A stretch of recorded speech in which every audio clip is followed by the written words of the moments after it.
Now let's move on to topic B, which is joint prep, because I know a lot of people have wrist pain when they are practicing their handstands, especially consistently.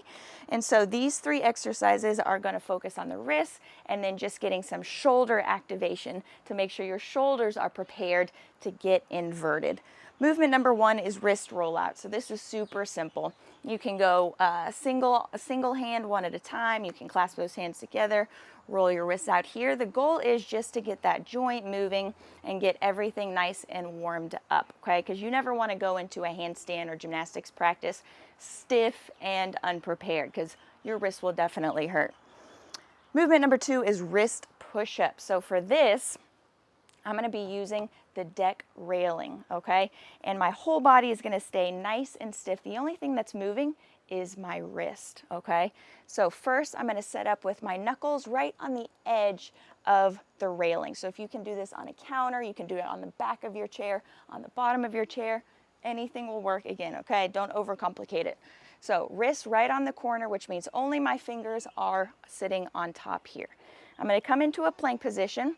First, I'm going to keep my feet relatively close towards my railing, because the farther away my feet are, the more at an incline I am, the harder it's going to be. So I'm going to start relatively vertical here.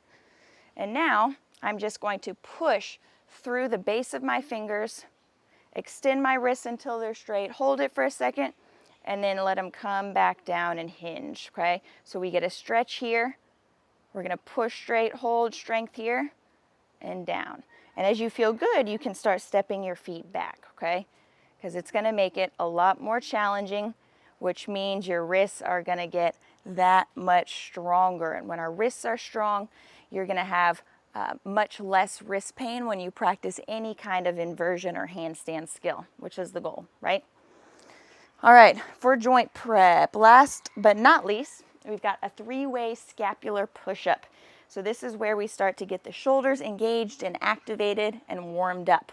Okay, you're probably familiar with a regular scapular push-up in a plank position, only the shoulders move. We sink down and then we push tall. So there's our variation number 1. Then we're going to come onto our right arm, left hand on the hip, same thing. Sink through that shoulder, push up strong. Then we're going to come to the left side, sink through the shoulder, push up. So what we're doing is we're varying these scapular push-ups to get both arms involved and then that unilateral strength. So one shoulder at a time to make sure we focus on single arm stability, because obviously you want to make sure you're as best prepped and you're strong as you need to be to do these handstand drills safely, okay? So there's our 3-way scapular push-up. For these, just like our mobility, as far as a rep scheme goes, spend about 30 seconds to a minute on each exercise and go through that 3 times as well. Take your time, move slowly, because everybody's going to have different limitations. So if your wrists are really weak and your shoulders feel good, spend a little bit more time warming up your wrists. If your wrists feel good on those push-ups, spend a little bit more time prepping your shoulders. Listen to your body, because it will never steer you wrong. Feel out what you feel like you should focus on more, okay?